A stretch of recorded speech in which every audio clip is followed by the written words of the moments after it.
सूर्यदेव सिंह को आप जेल के तहखाने में मिल सकते हैं। गवर्नमेंट डिसिप्लिनरी एक्शन का मामला है, इसलिए हमारे साथ हमारे सेक्रेटरी के अलावा और कोई नहीं जाएगा। Right sir. This way please.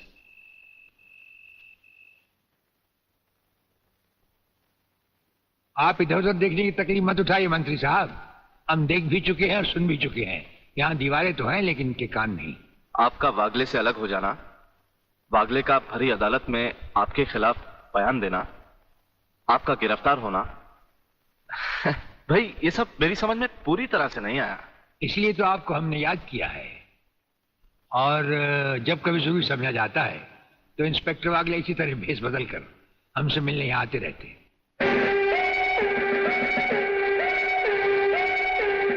Sir, brigadier साहब का हमसे अलग होना, जेल में आ जाना, इससे दुश्मन हमें कमजोर समझकर लापरवाह हो जाएंगे और उनकी इसी लापरवाही का फायदा उठाकर हम उनकी जड़ें आसानी से काट सकते हैं। हम जिन जराइम की तलाश में हैं, उसकी कुछ जड़ें इस जेल की चार दीवारी में भी पैवस्त हैं। उन्हें ढूंढकर निकाल कर हमें खोदना होगा। और मंत्री साहब, आपसे खास बात ये कहना थी कि हमारी गैर हाजिरी में इंस्पेक्टर वागले आपसे हॉटलाइन पर बातचीत किया करेंगे। ये जब कभी भी आपसे कहें, आप हमारे लिए रिहाई के ऑर्डर भिजवा दीजिएगा। ठीक है, आप जब चाहेंगे आपकी रिहाई के ऑर्डर्स भिजवा दिए जाएंगे। नमस्कार। Cheers!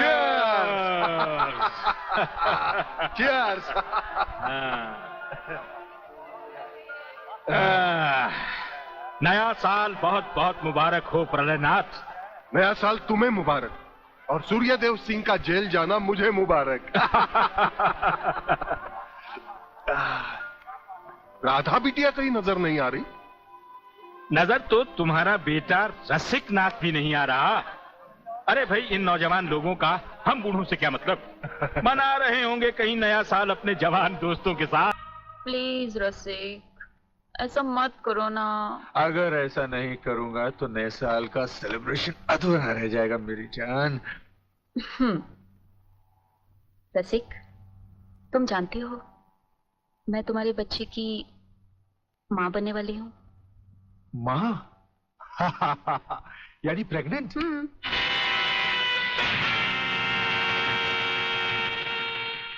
अनीता, तुम?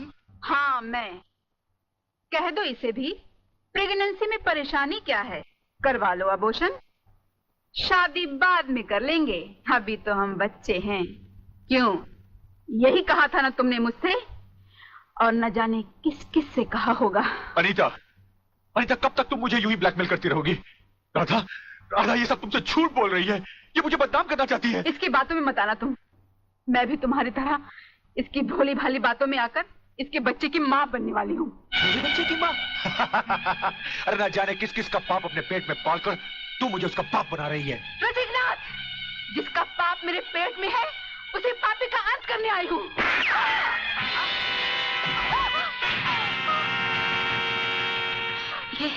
ये तुमने क्या किया रसिक? तुमने इसे मार डाला? तो और क्या करता? हजारों औरतें जबरदस्ती मेरे गले पड़ रही थी। आज मैंने तुम्हारी सही शक्ल देख ली है रसिकनाथ। अगर ये एक बाजारू औरत थी तो तुम भी एक बाजारू कुत्ते हो जो जगह जगह मुंह मारते फिरते हो। मैं आज तुम्हारा भांडा फोड़ कर रहूंगी। मैं अभी पुलिस को फोन करती हूँ। साली, ज्यादा समझदार बनने की कोशिश की तो तेरा भी यही आशा कर दूंगा, समझे?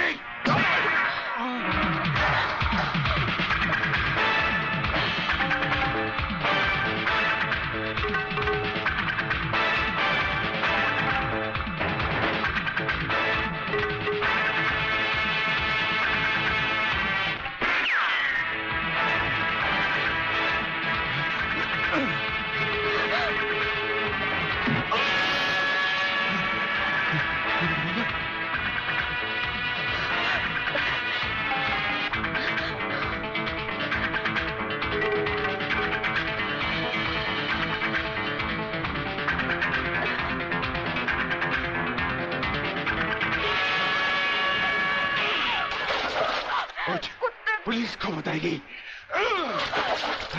पुलिस को बताएगी। जिंदा रहेगी तो पुलिस को बताएगी ना, ना रहे पास न बचेगी बांसुरी। मैं तुझे खत्म कर दूंगा कमीनी।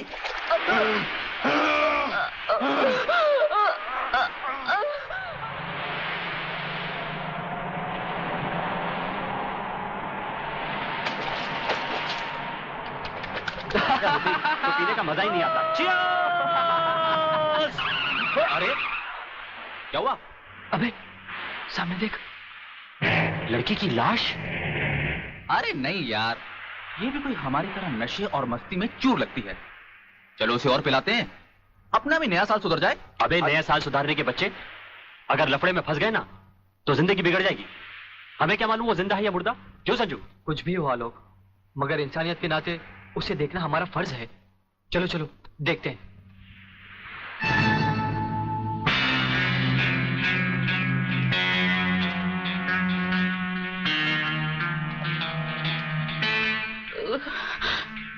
मुझे मत मारो प्लीज।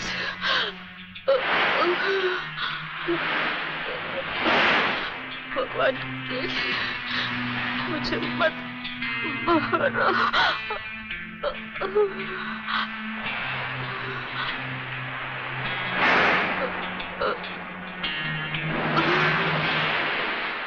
अरे ये तो फिर से बेहोश हो गई। लगता है किसी ने इसे बहुत मारा है। चलो इसे अस्पताल ले चलते हैं। डॉक्टर साहब। यस, क्या बात है? डॉक्टर साहब, ये लड़की बहुत सीरियस है, आप बचा लीजिए प्लीज। लड़की? कहाँ है लड़की? कौन है ये? हम नहीं जानते। तुम नहीं जानते तो इसे लेके क्यों आए हो? कहां से लाए हो? बीच से। ये हमें बीच पर बेहोशी की हालत में मिली थी। बेहोशी की हालत में?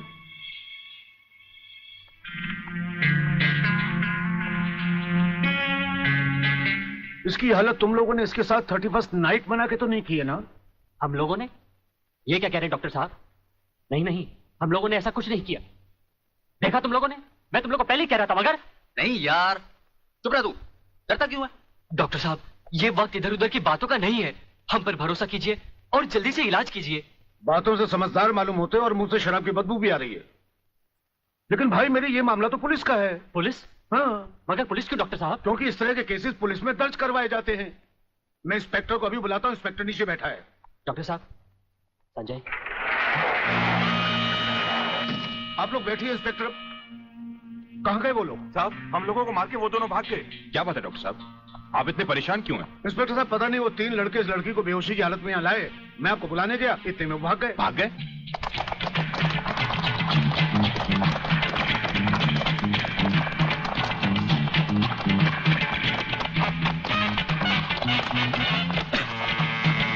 अरे जल्दी कर।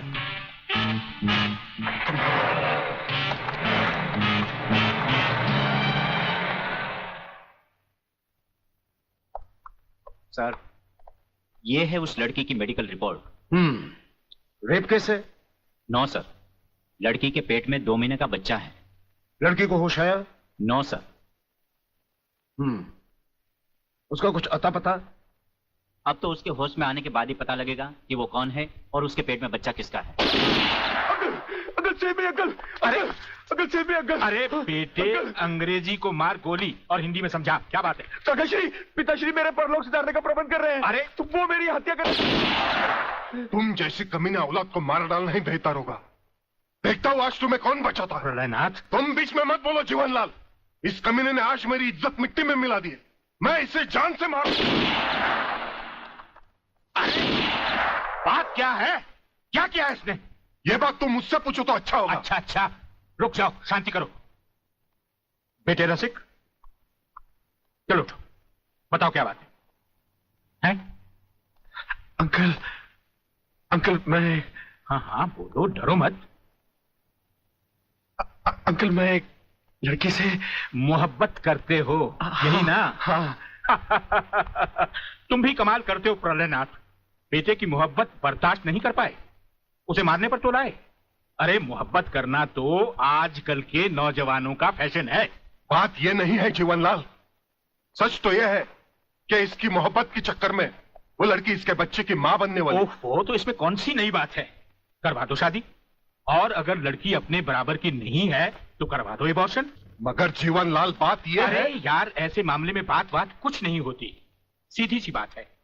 अगर वो लड़की नहीं मानती तो पैसे वैसे देकर अपनी जान छुड़वा लो, और अगर फिर भी नहीं मानती तो तुम्हारे लिए किसी की जान लेना कौन सी नई बात है। प्रलयनाथ, तुम तो खामखा उस लड़की के लिए अपने बेटे की जान के पीछे पड़े हो। दरअसल बात यह है जीवनलाल कि वो लड़की तुम्हारी बेटी राधा है।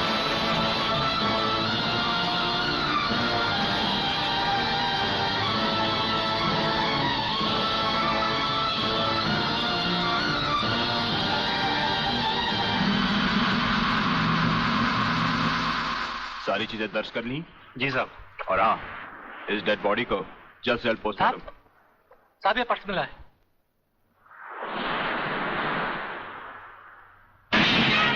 संजय आर चौहान। मेरा पर्स बीच पर या अस्पताल में गिरा है। अगर वो पुलिस को मिल गया तो कहीं हम फंस ना जाए। नहीं यार, अरे जब हम लोगों ने कुछ बुरा किया ही नहीं है तो हम फंस क्यों जाएंगे? अरे मैंने पहले ही कहा था कि इस चक्कर में मत पड़ो, उल्टे फंसेंगे। लेकिन मेरी सुनी किसने थी? मैं कहती हूँ डर डर के कब तक ये बात सबसे छुपाते रहोगे। चलो माँ जी को सब सच बता देते हैं, सब ठीक हो जाएगा।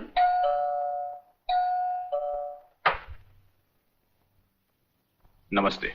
नमस्ते। क्या बात है इंस्पेक्टर साहब? हम शक की बुनियाद पे आपके बेटे संजय और उसके 2 दोस्तों को गिरफ्तार करने आए हैं। गिरफ्तार? क्यों? क्या जुर्म किया है उन तीनों ने? ये आप अपने बेटे से पूछ लीजिए।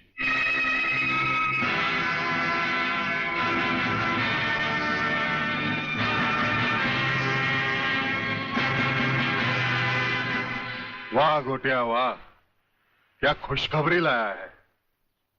डीआईजी रुद्र प्रताप का बेटा पुलिस के फंदे में।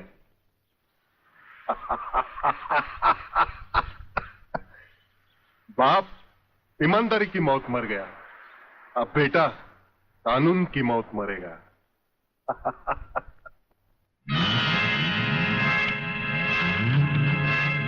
गोटिया आप देखना, मैं इस चश्मदीद गवाह को ऐसी मौत मारूंगा कि उसकी आंखें मुझे पहचानने से पहले ही बंद हो जाएगी। तुम उस डॉक्टर को खरीद लो और रिपोर्ट तैयार करवाओ जो मैं चाहता हूं। यह समय सोचने का नहीं है बेटी, यह हम दोनों की जिंदगी और मौत का सवाल है।